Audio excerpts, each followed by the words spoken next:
So my musical background is quite varied. I grew up playing Irish traditional music. So my siblings and I all attended the Armagh Pipers Club, which was run by Ethna and Brian Vallely. And we would have these experiences. Ethna and Brian would put these concerts on every month called Trad at the Trian, where they would invite two players, two exceptional players from across Ireland who were top of their game in Irish traditional music. And so I would really get these like world-class experiences listening, and then there were master classes the next day. So it was just a really exciting opportunity to be given as such a young child. Alongside that, I trained as a classical pianist and violinist and singer, and then attended university to study a degree in music. I take influence from a really broad range of places. So I listen to a lot of indie pop, indie rock, indie folk. I have been listening to a lot this year a fantastic American singer-songwriter called Gabriel Kahan.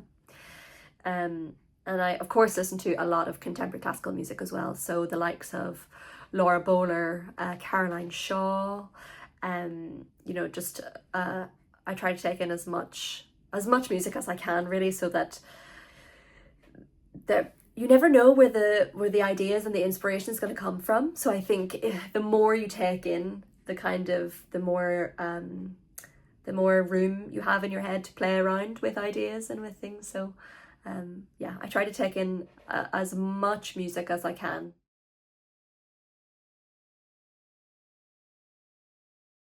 I think at our core, all humans, we're storytellers.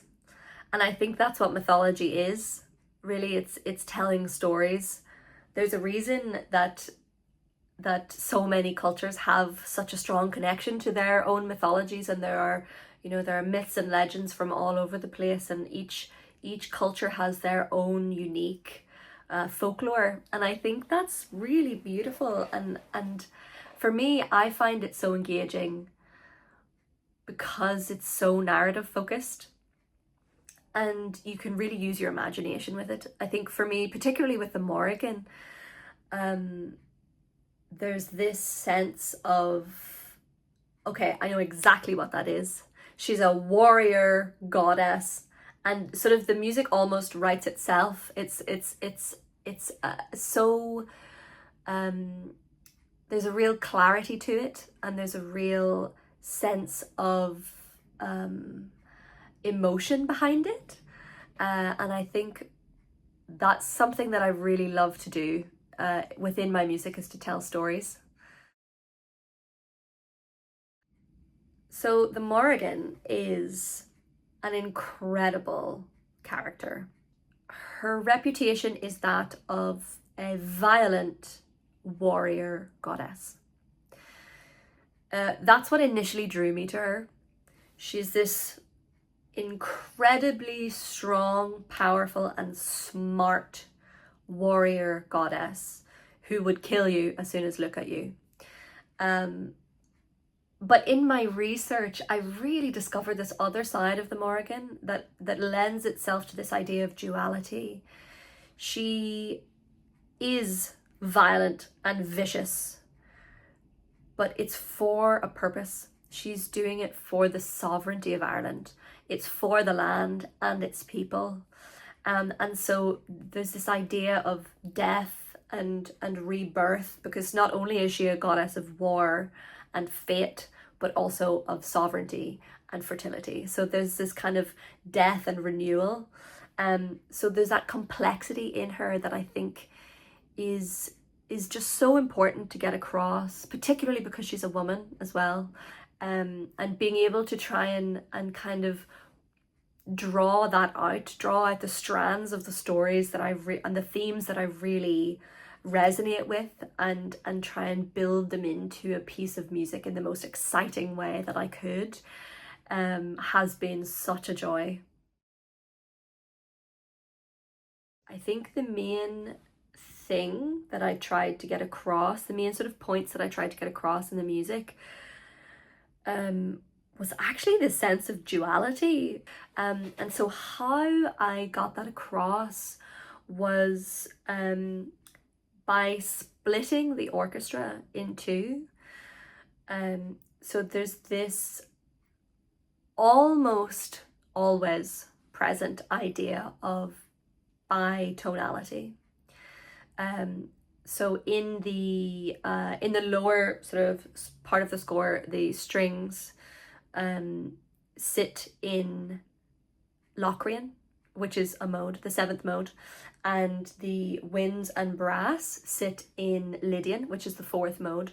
So they're sitting in two different keys at the same time, but they're interplaying with each other. So there's that, there's that essence of being whole, but also being two very obvious, separate and conflicting identities.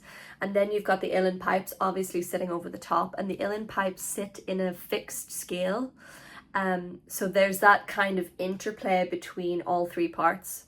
You've got the sort of basis of duality, and then this kind of playfulness of the uilleann pipes dancing over the top. Something that I found absolutely fascinating about the Mórrígan was the fact that she is so complex. And I think that's really something that's taken a life of its own in my work this year. I've written a couple of works now in the last year and a half, I would say, that have these incredible, fierce, complex women at their core. I wrote a Choose Your Own Adventure operetta based on Cassiopeia and Andromeda, this sort of mother-daughter star constellations, and their story, and that, it's full of love, it's fierce, they take agency over their lives in a way that they don't in the story. And then I wrote a song cycle that was based on 5 women across time, across myths, religion, who have suffered at the hands of men. It's a song cycle called Songs from Revered, Scorned Women.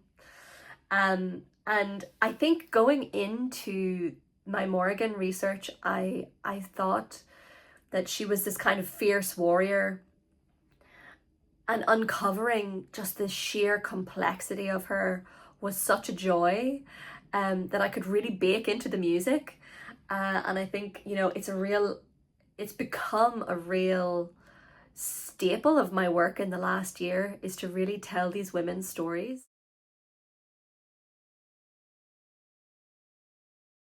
Probably my favorite part is in the parts of the music where the Mórrígan is shape-shifting. And something that I thought would be a really good representation for this shapeshift is a piece of very idiomatic uilleann pipe writing, an ornament in trad music called a cran. So it's what happens when you lift the chanter of the uilleann pipe off your knee when you're playing a bottom D. And it effectively allows you to play a series of incredibly quick notes that you wouldn't otherwise be able to play. And it really provides this kind of bubbling feeling. It's like a bubbling, like a frothing. And I thought, actually, that's a perfect representation of the beginning of this transition into shape-shifting, whether that's the Mórrígan shape-shifting into either her sisters, so Macha or Baive, who she appears as.